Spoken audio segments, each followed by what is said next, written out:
में क्यों चुनाव कर रहे हैं? वहां तो पंचायतें थी। कभी कहा जाता है कि हमने असेंबली के बगैर हमने इतने सारे पंच दिए, पंचायत दिए। क्या हाल है उन पंचों का और सरपंचों का? हिमाचल के लोगों को ये बताइए कि असेंबली का चुनाव नहीं चाहिए क्योंकि यहाँ पंचायती निजाम हमने कायम किया। जम्मू कश्मीर में ये लंतरानी क्यों? 4 साल हो गए, 4 साल।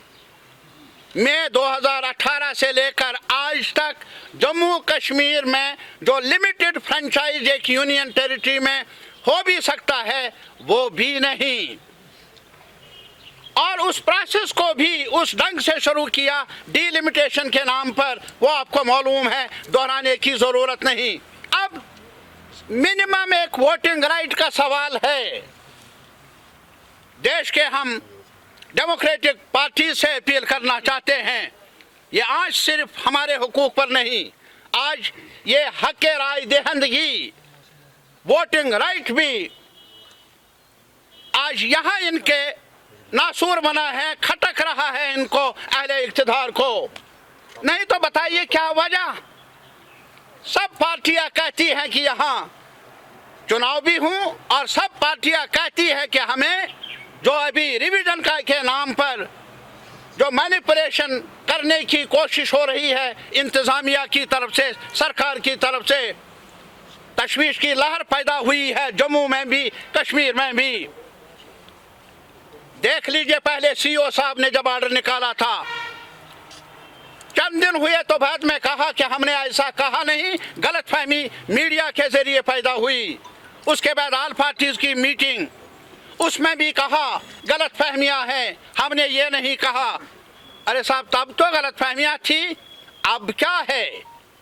एक डिप्टी कमिश्नर जम्मू का, अरे वो ऑर्डर पढ़ लीजिए। हम मुल्क के आवाम से, इलेक्शन कमीशन से और जो भी लोग हैं जो समझते हैं कि अब भी जमहूरियत जिंदा रहनी चाहिए, उनसे अपील करते हैं वो डॉक्यूमेंट पढ़े। कौन तोड़ता है इलेक्टोरल प्रोसेस को, कौन मसक करता है जो इलेक्शन कमीशन की अथॉरिटी को? हमें मालूम नहीं किसकी इमा पर ऐसा हो रहा है और ऐसा क्यों हो रहा है, ये भी हमें बताया नहीं गया। और दूसरे दिन ज़बानी प्रेस को बताया जाता है हमने वापस लिया। वाह वाह, कमाल। देख लीजिए जम्मू कश्मीर में ऊंट किस करवट बैठ रहा है, गंगा कैसे बहती है। क्या ऑर्डर निकालो, उसमें हुक्मनामा लिखो कि तहसीलदार साहब मर्जी से किसी को भी वोटर लिस्ट में इंदराज कर सकता है, और फिर हमें कहेंगे गलतफहमी हुई। ये भी गलतफहमी। अब हमें बताइए, अगर कश्मीर में ये होता तो पता नहीं क्या इल्जाम दिया जाता हमें अगर हम बात कर लेते।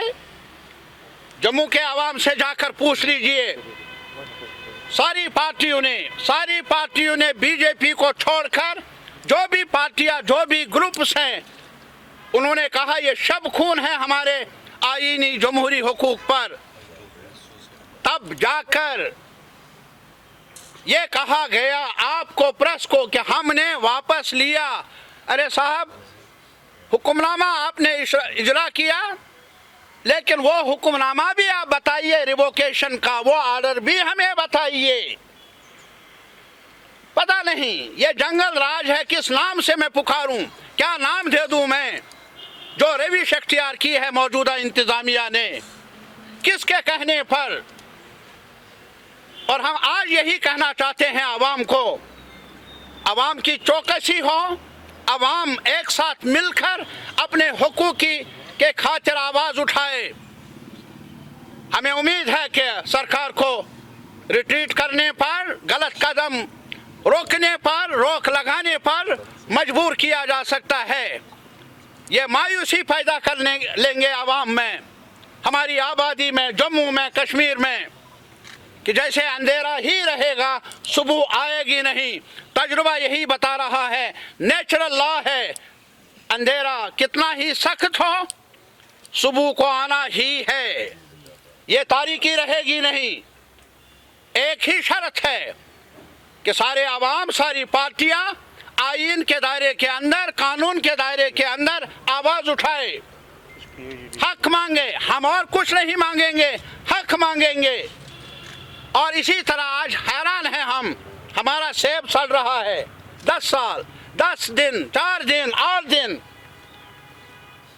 हमारी रोजी रोटी, हमारी शहरत मैशियत की, उसके लिए कोई ऑर्डर नहीं, कोई किसी को अकाउंटेबल बनाया नहीं आज तक। लेकिन नई नई दुकानें खोलेंगे और वहाँ शराब बेचने का ऑर्डर। अरे ये तो गुजरात की तरफ आपने गुजरात का मॉडल बताया है देश को। उस गुजरात में नशे पर, इन चीज़ों पर शायद इजाज़त नहीं है। कश्मीर को ही, जम्मू को ही आपने इस बुराई के लिए क्यों चुना? ताज्जुब नहीं है हमें। हम अपील करना चाहते हैं और याद दिलाना चाहते हैं एलजी साहब को भी और प्राइम मिनिस्टर साहब को भी। याद कर लीजिए, जब आपके बुलावे पर हम गए, जब एलजी साहब के पास हम गए, वहाँ पर भी हमने ये सवाल उठाया कि जवानों को, बच्चों को इनडिस्क्रिमिनेटली, बगैर किसी जवाज के बहुत सारे लोगों को गिरफ्तार किया जाता है और बाहर रियासतों में भेजा जाता है। प्राइम मिनिस्टर ने भी कहा रिव्यू कर लेंगे और एलजी साहब ने भी कहा कि रिव्यू कर लेंगे। प्राइम मिनिस्टर साहब अपनी बात पर कायम रहिए। एलजी साहब आपसे दरखास्त है, आपने बहुत कुछ कहा, लेकिन ये बात भी सुन लीजिए। कमेटी बनाए और कमेटी का कोई रिजल्ट ही नहीं। तो आपने कहा था हम बनाएंगे, कमेटी बनाएंगे, वगैरह बनाएंगे। जब से कमेटी बनी है तब से थानों में अब जगह भी नहीं, तब से शायद जो नज़दीकी रियासतों में जेल भी है वहाँ भी जगह नहीं। कब तक? पीएचईडी का मानना है, अवाम से अपील है हमारी, एक अवाम इत्तेहाद रखे, इत्तेफाक रख लें और साथ ही साथ इस बात का इयादा हम करना चाहते हैं। हमने जो पोजीशन ले ली है 4 अगस्त को कि हम आईनी दखलंदाजी हमें कबूल नहीं, हमारे हुकूक पर शब खून हमें मंजूर नहीं, हमें हमारे सिविल लिबर्टीज के हुकूक को दबाना हमें मंजूर नहीं। हम वो चाहते हैं जो कॉन्स्टिट्यूशन में हमें जमानत मिली है और 5 अगस्त 6 अगस्त को जो हुआ उसे रिवोक करना है। आज करेंगे तो मुल्क के लिए बेहतर, जम्मू कश्मीर के लिए बेहतर, कल कर लेंगे। लेकिन हमारा मानना है हम सब का, कुछ भी हो ये करना ही पड़ेगा। ये तवारीख में बहुत बड़ा खिलवाड़ हुआ है। इस खिलवाड़ को दूर करना ही कॉन्स्टिट्यूशन को बचाने के लिए ज़रूरी है और मुल्क में जमहूरियत को बचाने की ज़रूरत है। Thank you. जो नौकरियों का वादा किया था वो पूरा नहीं हुआ। आज भी हमारे बच्चे बच्चियां पढ़ी लिखी बेकार हैं और बहुत मुसीबत से गुजर रही हैं। हमने बार बार इनसे गुजारिश की है कि आपने वो 50,000 नौकरियों का वादा किया था वो कहाँ है। अभी मैं वार्ड 1 और मडवा से तशरीफ़ लाया, वहाँ तो पूछिए मत उन बच्चों की हालत क्या है। वहाँ हैरान होंगे आप कि सब डिस्ट्रिक्ट हॉस्पिटल बन रहा है और थोड़ी सी कमी है, मगर डॉक्टर एक है। आप बताइए मुझे, जो लोग इतनी बर्फ़ में जितना ये आपका छाता है वो कहाँ जाएंगे। मैंने एलजी साहब को ख़त भी लिखा है उसके बारे में कि साहब उनकी मुश्किलात को देखिए, कई मुश्किलात हैं।